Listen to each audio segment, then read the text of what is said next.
జాతర వచ్చింది రా పెనుగంచి ఊరలా ఉప్పు మోతల మధ్య గంటలు మోగే జైకారలు అమ్మ దర్శనం కోసం లక్షలాది జనం వచ్చే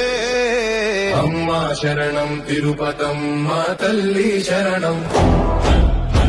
గుడి నడుమ వెలుగులు జిలుగులు రంగులు చెక్క విగ్రహాలపై కొత్త రంగుల చిలుపులు తోరణాలు ఊపుతూ జెండలు ఎగురుతూ వీధుల్లో కర్పూరారతుల పొగలో పూల వాసన వెలసే